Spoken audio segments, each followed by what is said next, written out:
Ecclesiastes 11:4. If you worry about the weather and don't plant seeds, you won't harvest a crop.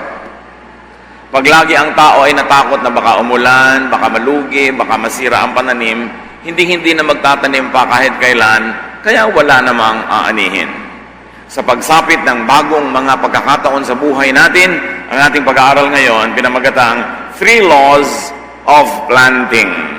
Ang 3 pinakamahalagang mga dapat na ialok-tuntunin sa pagtatanim. Salamat Panginoon dahil pwede kami magtanim at dahil dyan pwede kaming umani. Patawarin niyo nga po kami sa aming mga kasalanan, linisin ang aming mga kalooban at ihanda ang aming puso na tumanggap ng pagtuturo at paggabay mula sa inyo. Kayo lang ang gusto namin marinig. Gamitin niyo lang inyong lingkod, ngunit kayo po ang mangaral. Lead us unto greater knowledge of you and unto a happier, more fruitful life. Father, we seek you. We thank you and honor you. In the name of Jesus, your Son, our Lord, our Savior, and friend. Amen. Marami po mga tao, laging nag-aatubili na mamuhunan, natatakot magtanim, hintay ng hintay. Many people wait to plant, they wait for the weather, they wait for their mood, they wait for too many things before planting. And because of that, a lot is wasted because time flies. And because time flies, if you don't plant while time is flying, time gets wasted. Nasasayang ang panahon. Tulad ng pagka hindi ka nagtanim sa oras ng taniman, maiiwan ka ng ulan, maiiwan ka ng magandang weather, maiiwan ka ng lahat. At pagka huli kang nagtanim, tulad ng palay, huli ka rin aani.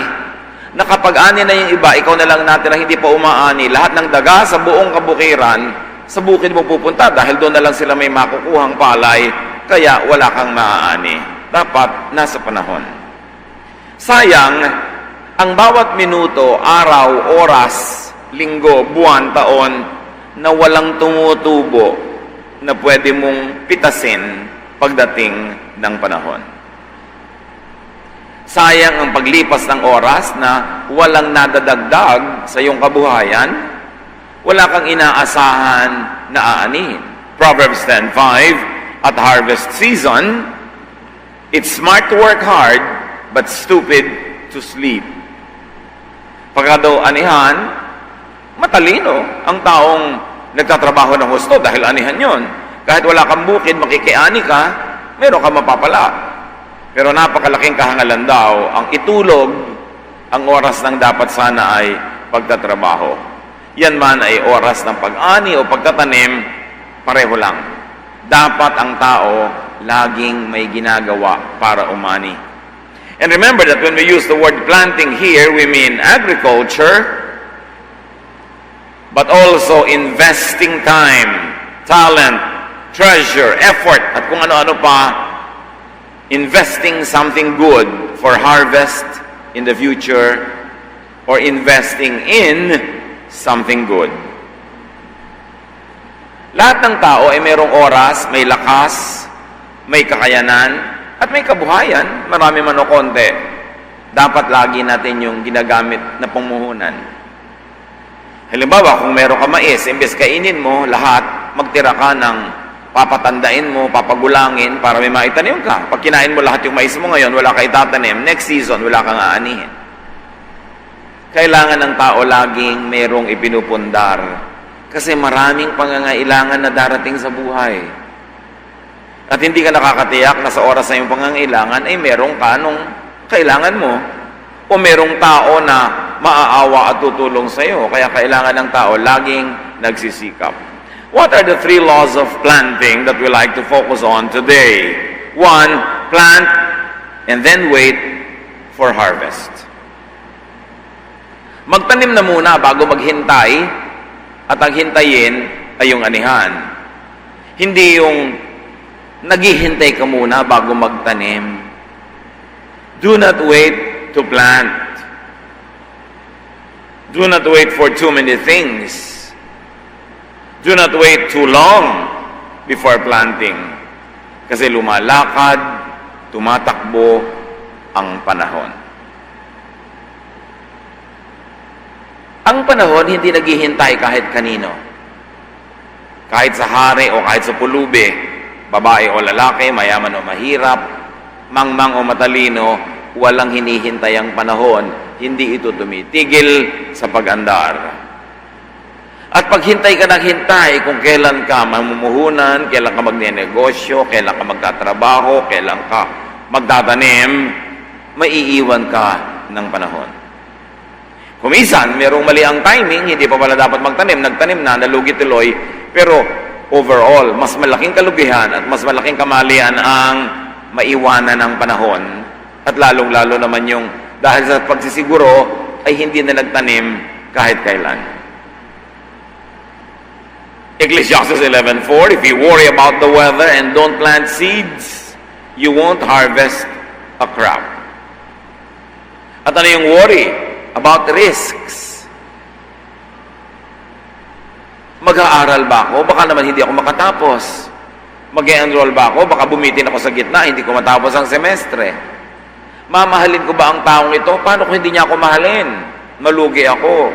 Mamumuhunan ba ako? Paano ako kung malugi? Magtatanim ba ako? Paano kung abutan ng baha, ng bagyo, ng peste? Paano kung sa oras ng harvest ay mababa ang presyo ng aking aanihin? Maraming worry. At pwede tayong magkamali kumisa talaga sa pamumuhunan, pero mas malaking pagkakamali ang sobrang playing safe na hindi ka na namuhunan kasi wala kang aasahang tubo. Wala kang aasahang kita. Talagang maraming risk ang buhay. Maraming pakikipagsapalaran. Just study well, make the best decision based on knowledge, and then plunge into planting. Yung sobrang sigurista, yun ang nalulugi sa buhay. Dahil wala rin siyang potential to earn. Another law of planting is that plant what you want to harvest. Sabi nga ng matatanda, ang santol ay di namumunga ng mangga. So kung gusto mong umani ng mais, magtatanim ka ng mais. Gusto mong umani ng bigas, magtatanim ka ng palay. Gusto mong umani ng kung ano man, dapat yun ang itatanim mo. Kasi kung anong itinatanim, yun ang inaani.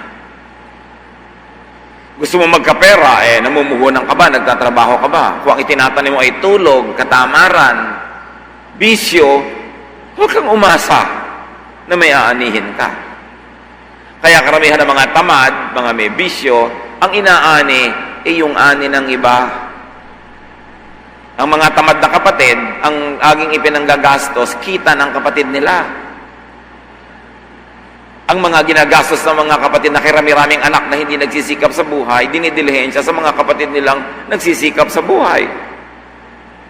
Ang ginagastos ng mga may mga bisyo, nagda-drugs pa at kung ano-ano, kita ng nanay nila o ng asawa o ng anak nila. Sinisip-sip nila ang dugo ng kapwa dahil hindi sila nagtatanim sa sarili nilang pagod at sa sarili nilang panahon. At lalo sa lipunan natin, napakaraming ganyan. Dapat tumigil na tayo ng pangkukonsinti sa mga batugan. Tumigil na tayo ng pangkukonsinti sa mga sobrang dependent, nakasandal, walang ginagawa kundi manghingi. Kung magkamatayan sila sa gutom, edi nabawasan ang pabigat sa lipunan.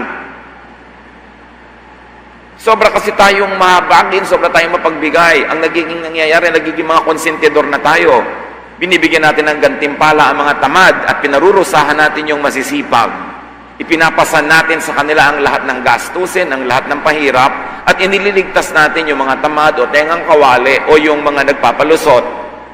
So ang nangyayari, ginagantimpalaan natin yung pangit na ugali at ang pinahihirapan natin ay yung magandang ugali. And that is not godly.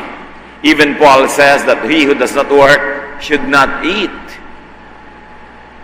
Pagkaalam ng mga tamad na titikisin sila, magsisipag yan.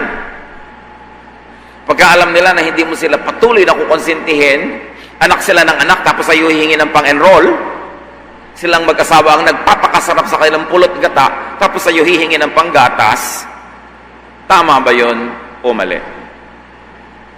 Galatians 6:7, you cannot fool God. So don't make a fool of yourself. You will harvest what you plant. Aanihin mo ang iyong tanim. Kaya ang tanong, mga kapatid, ito, ano ang inaani nyo ngayon? Marahil yun ang inyong tanim. O kaya, nadadamay kayo sa mga kapwa nyo o kamag-anak na hindi nagtanim, kaya ang konti tuloy ng pinapakinabangan nyo sa inyong sariling ani. O kaya, sobra kayong konsentidor sa iba. Hirap na hirap kayo sa pagsuporta ng kanilang mga luho sa buhay. Pero kung ano, tanim yun ang ani. Kaya iba nagtataka, bakit po kaya ako hirap na hirap sa buhay? Anong tanim mo? Kasi Diyos na ang may sabi, kung anong tanim, yun ang ani. Ngayon, kung ang sipag-sipag mo, ang ganda-ganda lang yung ugali, wala ka pa rin ani ngayon, baka next month, next year, aani ka na. Kasi may itinanim kang mabuti, may inaasahan kang aanihin. Pero yung walang itinanim, walang dapat asahan, at hindi dapat umasa. So plant good seeds to harvest good fruits. Plant good deeds to harvest good things. Marami nagtataka, bakit po kaya kahit saan na lang ako pumunta, inaaway ako ng mga nagiging office mates ko? Aba, anong tanim mo? Alang anong wala kang ginagawang masama, inaaway ka. Kahit saan ka nalang pumunta, sila ang masama, ikaw ang tama. Dapat mong gawin na yung manalamin. Bakit ako umaani ng ganito? Ano kaya ang itinatanim ko? Baka naman hindi ko alam, nagtatanim pala ako ng pangit, kaya umaani ako tuloy ng pangit. Ang dapat sa tao, sinusuri ang sarili. Hindi laging sinisisi ang kapwa, sinisisi ang mundo, sinisisi ang Diyos, ang langit, ang mga bituin, ang mga bulkan, at mga bato sa dagat. Tayo ang gumagawa ng buhay natin. Pag nakakadalaan ka, pag nakikita ka, nagtatakbuhan ng mga kamag-anak mo, iniiwasan ka, ayaw sagutin na yung mga text, siguro wala kang ginawa kundi mangutang, manghingi, umasa. Sino matutuwa sa'yo? Wala. Kung yung dating mabait sa'yo, hindi na rin masyadong mabait ngayon, konti na lang, baka gasgas na. Nauubusan na ng pasensya. Bakit mo ubusin? Ang iyong tanim, aanihin mo. If you want to harvest good health, for instance, plant good, healthful habits. Gusto mo malusog kapag tanda, pero habang bata ka, wala kang ginawa kundi magbisyo, manigarilyo, kumain ng junk food, magpuyat. Yun ang tanim mo. Huwag kang magtaka pag yun ang inani mo. Kasi ang itinanim, inaani.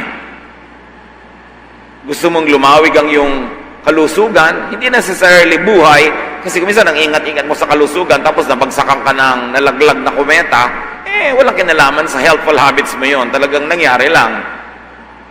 Pero kung gusto mo na maging malusog ang buhay mo, tingnan mo kung anong kinakain mo. Tingnan mo kung anong ginagawa mo sa iyong sarili, at huwag kang magtaka. Kaya lagi kong ipinapayo sa mga tao na kakausap ko, pag nasa elevator kayo o naglalakad kayo sa building na papaliko, biglang may kanto, huwag kayong mag-i-inhale. Kasi bigla kayong may nasa salubog na uubo. Wala naman dalang panyo. Idine-deposito ang plema nila sa mga dingding na mga buildings. Nag-i-inhale ka, nag-exhale siya, pumasok sa baga mo ang mikrobyo niya. Huwag kang magtaka na magkakaroon ka sakit. Lalo't kung puyat ka at mahina yung resistensya. Kaya dapat ikaw ang laging may dalang panyo dahil yung iba hindi talaga nagtatakip ng kanilang mga bibig kahit ubo ng ubo. Kailangan iniingatan mo yung sarili. Kung gusto mong healthy pagtanda, live a healthful lifestyle habang bata.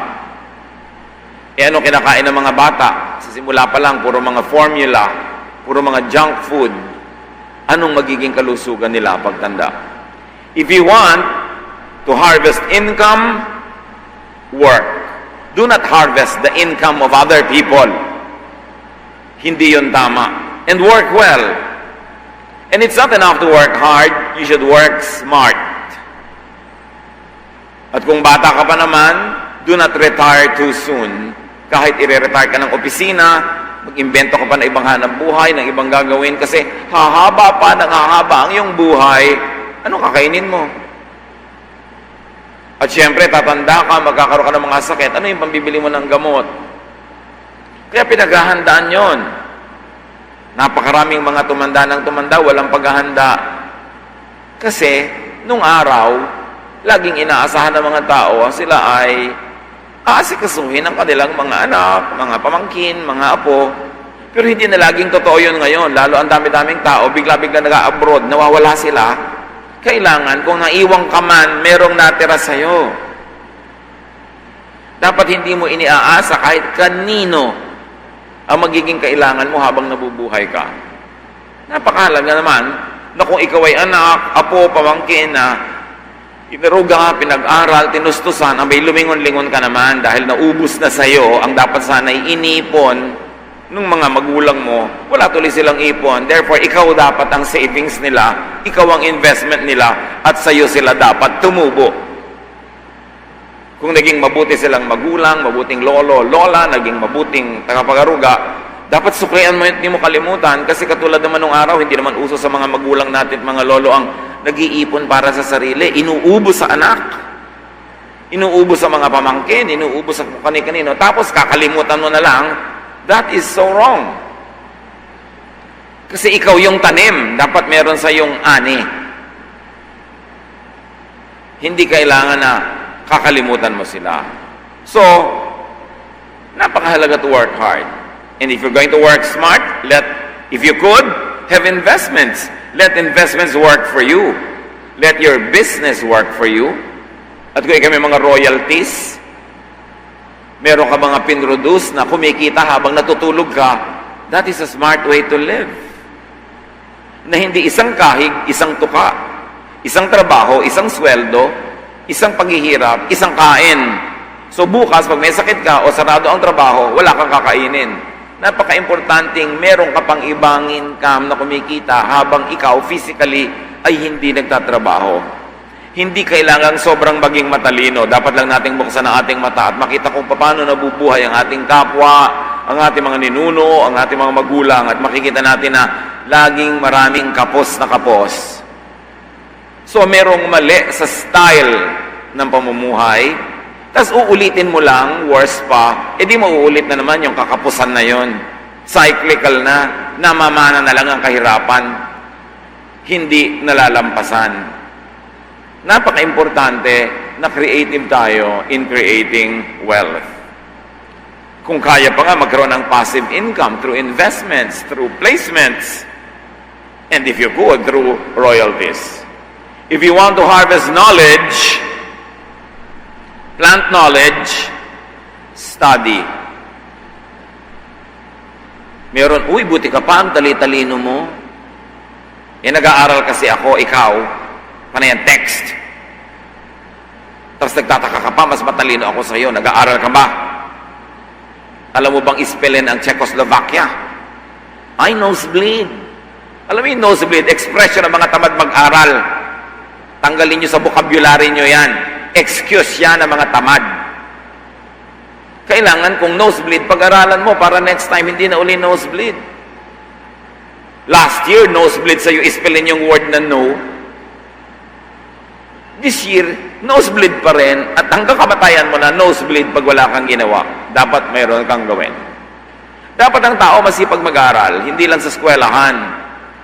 Merong magaling maglaba, matuto ka sa kanya, anong stroke niya sa paglalaba. Merong magaling mamalansya, ay naku, hindi ako talaga magaling mamalansya. Excuse lang yun ang ayaw mamalansya. A willing heart finds a reason to know it. An unwilling heart finds excuses to not know and therefore to not be responsible.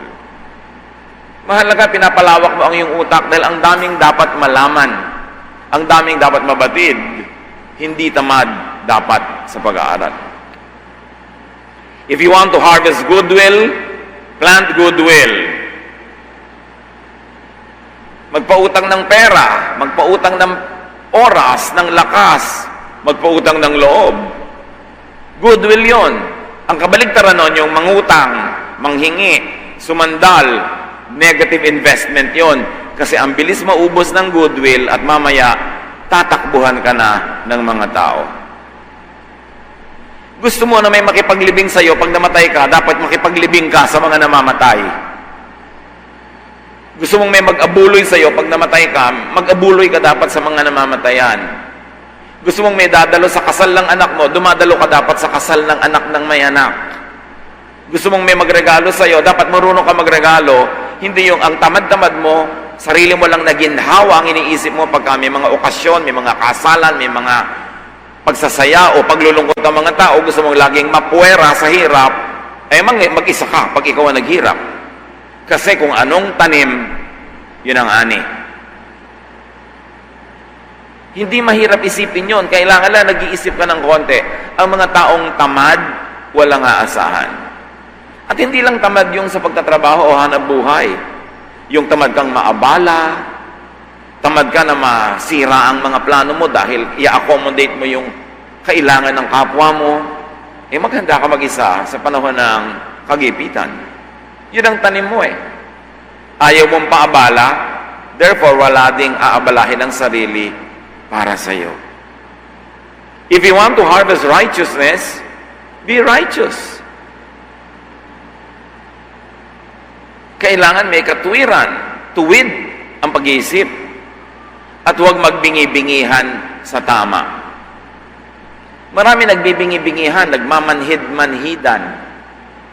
Pagkabayaran, laging manhid. Paggastusan, manhid. Pag magko-contribute, sa iba nakatingin. Tanggap ng tanggap, kain ng libre, pero kahit kailan, walang dala para iambag na iahain. Take ng take, get ng get, tapos forget. Tapos magtataka ka, hirap ka sa buhay. Magtataka ka, walang dumadamay sa'yo. Hindi nakakapagtaka yon because you harvest what you plant. Kitang-kita naman yan pag may kainan, lalo potluck. Sinong may dala, sinong wala? Sino ang may dala ng sikmurang walang laman, pero pag uwi, may laman na sikmura, may laman pa ang bag. Madaling malaman kung sinong lagi nagpapalusot, kung sino laging makunat. Yung year after year after year, inaasikaso mo, binibigyan, pinapakain, nireregaluhan, pero ni minsan hindi mo lang magregalo sa'yo. Puro tanggap ng tanggap. Sa kapalagay nyo, natutuwa ang Diyos sa ganon. Hosea 8:7, if you scatter wind instead of wheat, you will harvest a whirlwind and have no wheat. Kung ang tanim mo daw ay hangin, ang ani mo ay bagyo, huwag kang umasa na may magandang ani ang pangit na tanim. Matthew 7:17-20, sabi ng Panginoong Jesus, a good tree produces good fruit, and a bad tree produces bad fruit. A good tree cannot produce bad fruit, and a bad tree cannot produce good fruit. So pag pangit yung fruit, alam mo, pangit yung tree. So pag pangit ang ani natin, alam nating pangit ang ating tanim. Simple yun. Bad manners, bad lifestyle, bad habits produce bad fruit. You are a direct cause of the effects in your life. Ikaw ang major and active participant in the making of your life. Hindi ka biktima ng universe. You make your life. Kuminsan lang hindi ka masyadong aware, kaya dapat maliwanag ang isip at alam mo kung ano yung pananagutan sa mga nangyayari sa iyong buhay. Another law of planting, plant in season. Sabi nga ng mga lola, sa tamang panahon. Dapat nagtatanim ka. Ano yung pinakatamang panahon? Pag malakas, pag malusog, pag masagana, pag kaya, magtanim ng magtanim. Malakas ka ngayon, mag-alaga ka ng mahina. Hindi mo alam kung kailan ikaw naman ang hihina at aasa ka sa alaga lang ng malakas naman sa panahon na yon. Meron ka namang kaya, huwag kang laging magpalusot. Huwag kang magbingi-bingihan at magbulag-bulagan sa gastusan. Tumulong ka kasi kaya mo naman ngayon. Panahon para magbigay kasi meron ka. Kasi hindi ka sure na lagi kang meron. At darating ang panahon, ikaw naman ang aasa sa bigay ng mayroon. Meron kang isinuksok, meron kang mabubunot, meron kang tiyaga, meron kang nilaga, meron kang tanim, therefore meron kang ani. Akala ng iba ang wise nila, pag lagi silang nakakalamang, lumiligtas sa gastusan, pinapahamak na lang yung iba. Pag ikaw ay responsableng member ng family at napasimula na ikaw ang gumagastos, laging ikaw na lang ang nakatoka, naka-assign, hindi na sasali yung iba. Akala nila ang wise nila. Pero tingnan nyo ang mga buhay. Kung masagana nga ba o hindi. Hirap nga ba o maginhawa. At kung may pera man, bigla-biglang nawawala sa isang masamang ihip ng hangin. Nababawian. Kasi pagka binigyan ka, tas hindi ka nagbigay, langit ang babawi mula sa iyo. At mas mahigpit bumawi ang langit. Mas mahigpit, humagupit ang langit pag langit ang namalo. Kaya dapat mag-volunteer ka na huwag mapalo. Mag-volunteer ka na huwag forcibly, mahingan, magbigay ka na lang kusa. Because life is inhaling and exhaling, it is getting and giving. It is loving and being loved. It's always a cycle. You've got to complete the cycle of life. And that cycle is giving and receiving, giving and receiving. That's why even to the works of God, we give because we receive from God. Huwag sobrang magpakawais, nalalamangan mo ang kapwa, lalo na yung lalamangan mo, yung mabuti sa'yo, aabusuhin mo yung mabuti sa'yo, sa palagay mo walang Diyos na nakakalam ng ganyan mga bagay. And God is God of justice. Pinarurusahan ang mali at ginagantimpalaan ang tama. So plant every time possible. Una, plant in season, pero kailangan kahit out of season, maghanap ka ng ibang maitatanim. At tanim ka ng tanim basta pwede, kahit anong panahon. Basta pinag-aaralan mo lang to minimize your risks. Meron kang calculated risks. John 9:4, sabi ni Jesus, as long as it is day, we must do what the one who sent me wants me to do. When night comes, no one can work. Habang kaya mo at pwede, magtrabaho ka, magtanim ka, kasi dumarating yung panahon na hindi pwede kahit ibigin mo. At malungkot yung dumating ka sa pagkakataon na gusto mo na gumawa ng mabuti pero di mo na kaya. Sasakmalin ka ngayon ng pagsisisi. And there's nothing more vain or bitter than a man or a woman advanced in years possessed by regrets. Habang may pagkakataon, gawin ang mabuti, walang kalugihan doon. Yung Proverbs 31:18, sabi tungkol sa isang babaeng uliran, she knows when to buy or sell, and she stays busy until late at night. Masipag ang babaeng ito. So pag walang kabuhayan ng tao, malamang ay tamad. O kaya masipag pero hindi smart. Pagod na pagod pero wala namang kinikita. O kaya di pa lang harvest time. So maghintay, umasa at patuloy na gumawa ng mabuti. O kaya paminsan-minsan talaga lang kapuspalad. Pero yung tinatawag na kapuspalad, paminsan-minsan lang yan. Hindi yan ang rule, exception yan. Kasi it defies logic. Yan ang sinasabi ni Solomon na time and chance happens to all. Meron talagang kahit nagsikap, kahit mabuti, hindi pa rin pinalad. So, kumanta ng leron-leron sinta. Kapos kapalaran, humanap ng iba. Try again. Hindi ko minsan ka lang nalugi, hindi ka na magnenegosyo buong buhay. Hindi ko minsan ka nasaktan sa pag-ibig, hindi ka na iibig muli. Laging magleron-leron sinta. Makakatsyempo ka rin. At sa dinami-rami ng paulit-ulit mo ng paggawa ng mabuti, you're increasing the chances that you will have a good harvest. At yung babae ng Proverbs 31:15, she gets up before daylight to prepare food for her family and for her servants. At sa ibang translation, she prepares not only food but also the work to be done by her servants that day. Organized. Mahilig magnegosyo pero hindi napapabayaan na siya ay asawa at ina sa loob ng tahanan. May balance. Balanse dapat ang buhay kahit yung mga mahilig maglingkod sa Diyos. Huwag yung puro lagi nasa church, nasa ministry, tapos walang pagkain sa bahay nyo. Napapani sa mga sinaing sa kaldero. Nilulumot ang mga damit na nakababad sa batya. Tapos, praise the Lord and praise the Lord. Pagka hindi kayo binugbog ng asawa niyo pag ganun. Walang madadala sa Panginoon yung puro Lord, Lord, mga kabataan na sa church, ministry, hindi tumutulong sa magulang, hindi naglilinis ng bahay, ang tatamad sa bahay, tapos serving the Lord. Dapat balanced. Kung nagsiserve kayo sa church, dapat din nyo pinapabayaan ang mga pamilya nyo dahil yan ang unang ministry. Balansihin. Hindi magsasara ang church kung absent kayo paminsan-minsan dahil nag-aalaga kayo ng may sakit na anak. Hindi yung nakatirik na ang mata ng anak nyo papractice ka pa sa choir. That is commendable, but not advisable. Kasi merong emergency sa pamilya na dapat inuuna. Pero hindi naman lagi na walang kadahi-dahilan, absent ka na sa church. Dapat pinipili mo yung talagang valid. And God will understand that. Yung iba kasi, excuse nila yung church, ayaw lang magtrabaho sa bahay. Lalo mga kabataan, may practice ng 30 minutes, tapos nasa mall ng 3 hours.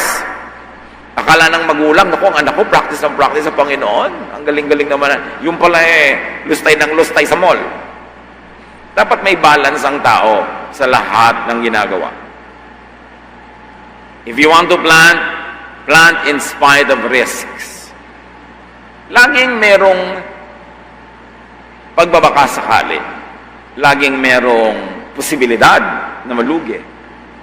Patulad nga ng ating pinakabasa-basa at pangatlo na ngayon, Ecclesiastes 11:4, if you worry about the weather and don't plant seeds, you won't harvest a crop. Accept occasional losses. It's part of life. But generally, if you keep on doing well, the losses will be little. They will be tiny dots in an otherwise long, happy line. So do not be discouraged or inhibited or paralyzed by worry and fear. Jesus says in Matthew 6:34, don't worry about tomorrow. It will take care of itself. You have enough to worry about today. Huwag lagi mag-alala. Gawin mo ang tama, gawin mo ang mabuti, manalangin ka, and then leave the rest to God. So if you want to harvest good health, live physically, mentally, and spiritually healthful lifestyle.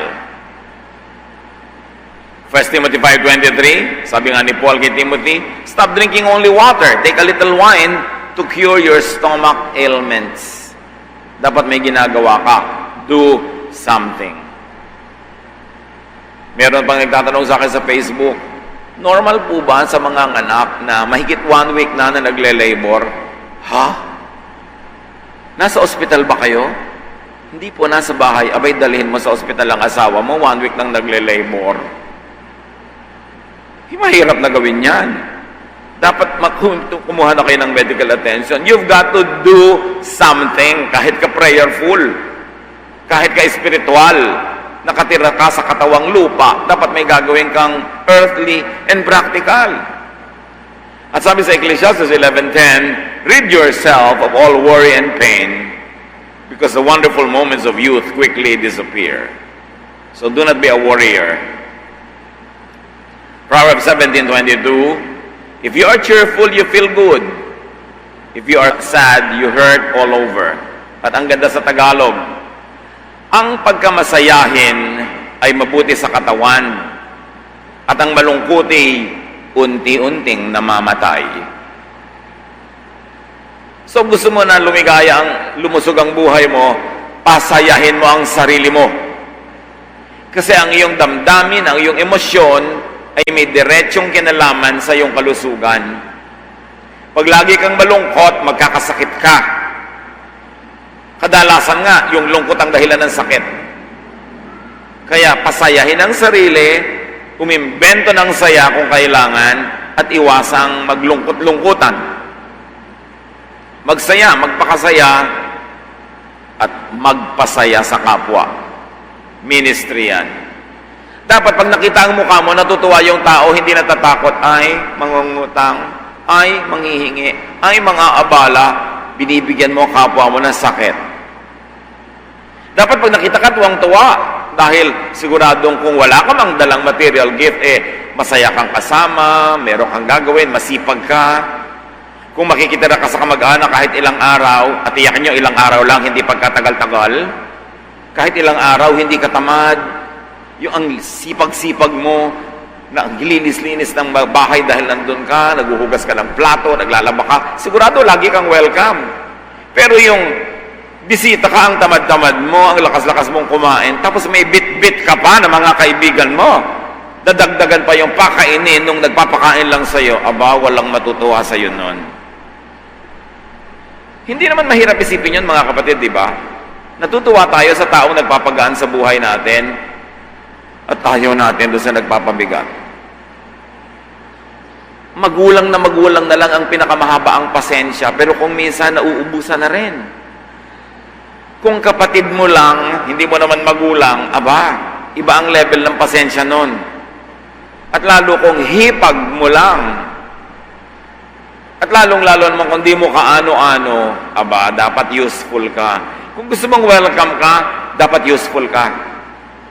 Sasabihin ng iba, kaya naman yan gusto yun, pinapakinabangan niya. Natural! Kaya kung gusto mong magustuhan ka, di kapakipakinabang ka rin, nakikinabang siya. Ganun ang buhay. Pagsasawaan ka tuwing laging bad news pag nandyan ka. Kung you want to harvest income, you have to work.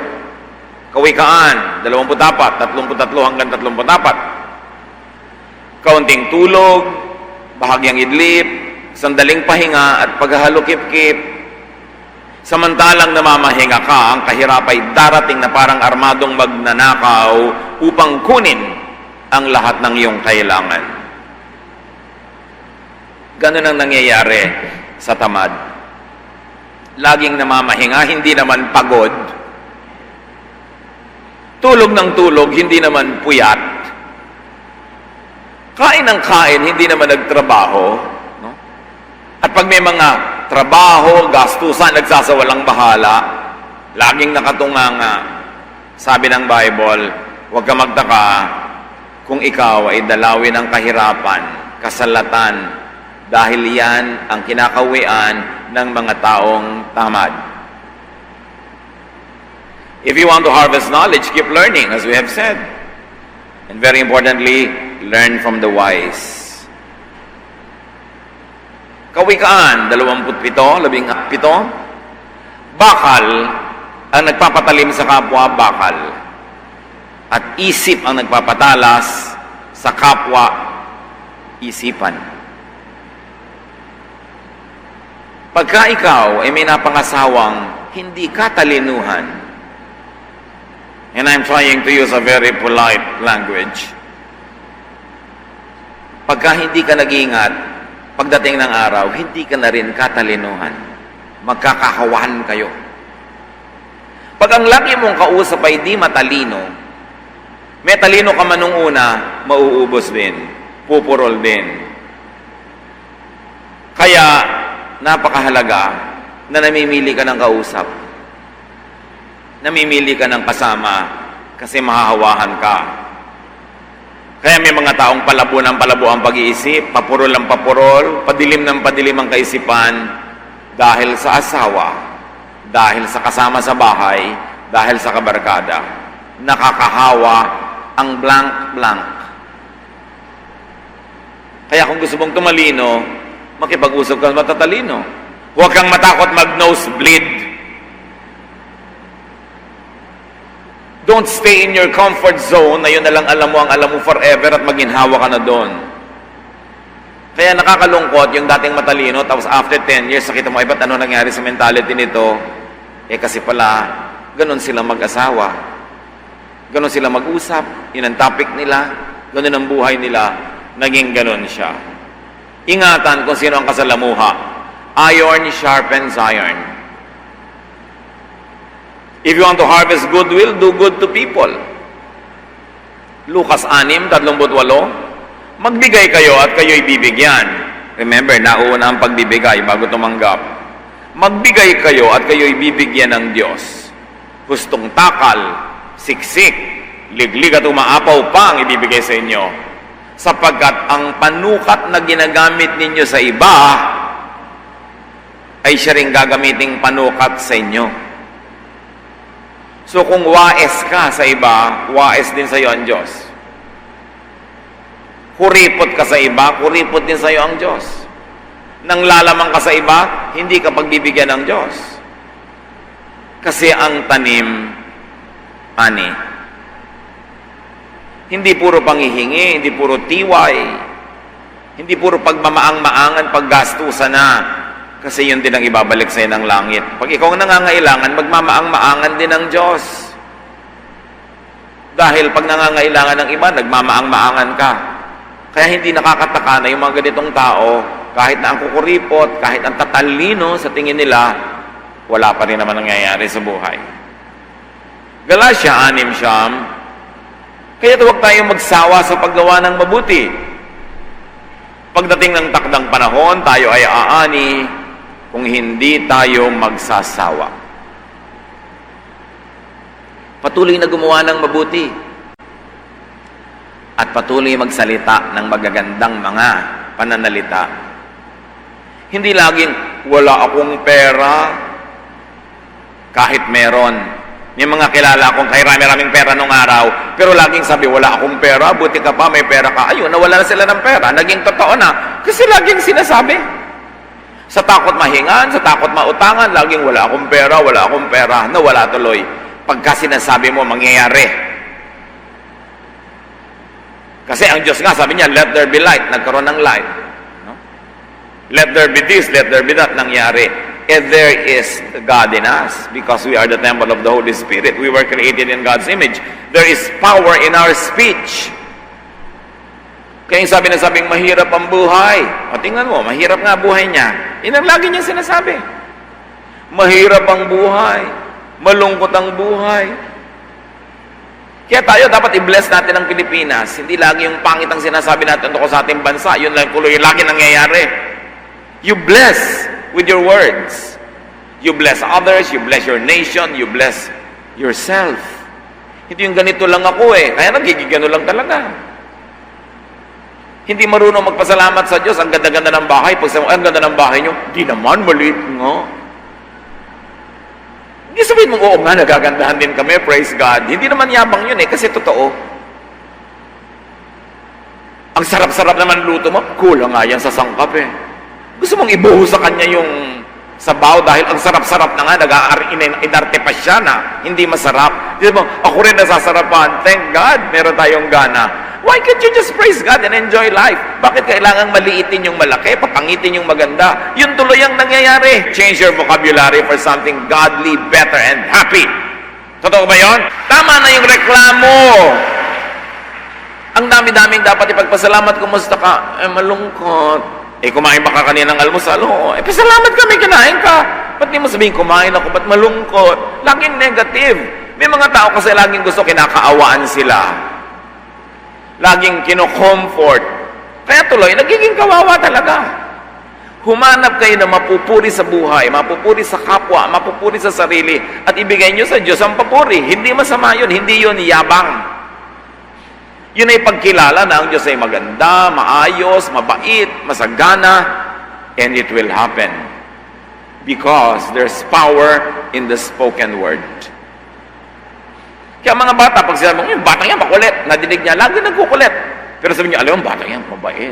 Nadidilig niya ng konti, ay, bumabait nga doon sa may isang gilid. Sinasabi niyo kasi. May mga magulang naman, taklas, pastor, ito mga anak ko, tigas ang ulo. Kausapin niyo nga. Kasi talaga, sa harap niya mo sinasabi yan.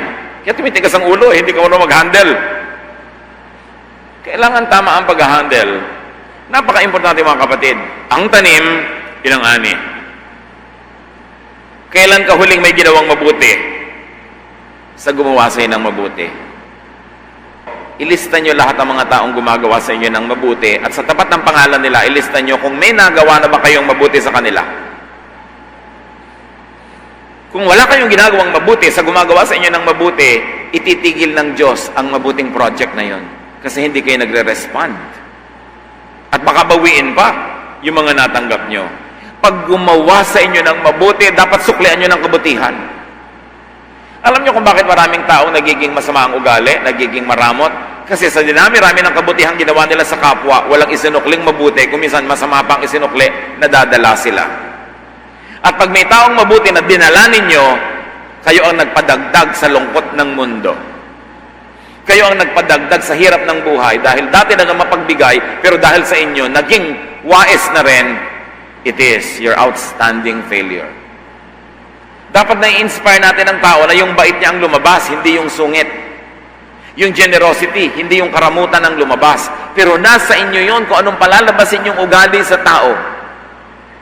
May mga husband nagsasabi, ang wife ko po, laging ganito, laging ganito. Baka yun ang napapalabas mong ugali niya. Kasi ikaw tong kasama araw-araw. May kapangyarihan kang palabasin yung maganda. Ba't ang lumalabas pangit? May pananagutan ka rin dun. Inspire others to be their better selves, not their bad selves. But how you deal with them, how you treat them, and how you reward or punish them will shape their behavior in the future. Let's inspire each other, encourage one another to become nicer, kinder, gentler. Huwag tayong get and forget. At mga magulang, train your children to be givers, to be generous, and to be kind. Pag ang naituro nyo sa mga bata ay selfishness, lugi rin sila kasi walang magmamahal sa kanila, walang mag-a-appreciate sa kanila, so hindi magandang turo yon. Tinuturuan nyo dapat na maging mapagbigay, mag-share ng mga blessing, hindi sarili lang. No? Huwag iasa sa iba, sa malakas o sa may pera ang lahat ng pangangailangan nyo. Kung wala ka, magtiis ka. At kung binigyan ka ng iba ng kusa, salamat, pero huwag silang obligahin. If you want to harvest righteousness, be righteous. Mateo 7:16, makikilala nyo sila sa kanilang mga gawa. Mapipitas ba ang ubas sa puno ng dawag? O ang igos sa matitinik na halaman? The obvious answer is no. Psalm 126:5-6, we cried as we went out to plant our seeds. Now let us celebrate as we bring in the crops. We cried on the way to plant our seeds, but we will celebrate and shout out as we bring in the crops. Mahirap magtanim. Sabi nga nung kanta, planting rice is never fun. Mahirap magtanim, pero masayang umani. Kung gusto mo ang saya ng anihan, dapat willing kang dumaan sa hirap ng taniman. Huwag kang umasa lang sa tanim ng iba. Sa Bulacan nung araw at maging sa Israel, pag nag-aani ka, nag-iiwan ka ng konti para may mahimalay, may mapulot yung mahihirap. So kung may tanim ka mga mani, magkapa-harvest ka, iniiwan talaga ang konti na nandun pa sa lupa. May patanim ka ng kamote, mag-harvest ka, may iiwan ka. Para pagkatapos yung umani, yung mga maralita, manghihimalay sila, yun ang tawag. Mag-harvest sila nung tira. So, nakaka-harvest din sila, may nakakain din sila. Pero ang kinukuha lang nila yung tira. Hindi sila kumukuha doon sa main harvest ng may-ari. Ganon din dapat sa buhay. May mga naghirap, nagtanim, namuhunan, umaani sila. Kung bibigyan ka, doon ka lang sa paghihimalay kumuha. Hindi doon sa inani nila dahil sa paghihirap nila. It is not godly. At there is something wrong with our very politically motivated government policies. We always give to the needy, not to the deserving. Lahat ng mga politician, laging, bibigyan ko ang mga maralita. Pero wala ako narinig na nagsabing, bibigyan ko ang middle class, na siyang talagang naghihirap, nagbabayad ng buwis, nagpapakatino, nagbabayad sa mga lote nilang tinitirhan, naglilinis sa mga bakura nila. Nobody rewards the good citizens in this country. Ang laging nililigawan nila ay yung maraming na gusto nilang i-tolerate. Gusto nila kasi mga taga-boto. Bagamat dapat naman talong-tulungan ng mga genuine na kapuspalad, pero hindi naman dapat bigay ka ng bigay sa hindi naman nagtatrabaho. Tapos ang ibinibigay mo sa kanila yung buwis ng mga nagtatrabaho. You are rewarding sloth and you are punishing hard work. It is not a godly policy. People who harvest today cried and worked hard when they planted yesterday. So let them harvest and enjoy the fruits of their labor. Kumisan, may doktor, sasabihin, 5 minuto lang naman akong tinignan ng doktor na yan, 500 agad ang bayad. 10 taon nag-aral yon. Kitang-kita mo yung kinita niya in 5 minutes, hindi mo naman tiningnan yung hirap niya ng 10 years. Maraming tao, hindi naman sila kasama sa hirap, pero gusto nila kasama sila sa ginhawa. Lakas-lakas kumita niyan. And therefore, dapat kang bigyan, ganon. Pero kasama ka ba nung nag-aaral siya, nung naghihirap siya, at nagsasakripisyo siya para marating niya ang narating niya? Kasama ka ba doon? Tapos ngayon gusto mong kasama sa pag-harvest. Do not covet, desire wrongly, do not harvest what you did not plant. It will never work that way. Hindi ka aangat sa lupa sa ganung paraan because that would be stealing. Galatia 6:9, kaya't huwag tayong magsawa sa paggawa ng mabuti. Pagdating ng takdang panahon, tayo ay aani kung hindi tayo magsasawa. So gumawa ng mabuti. Gusto niyo mag-harvest next year, magtanim kayo ngayon ng mabuti, ng sipag, ng puhunan.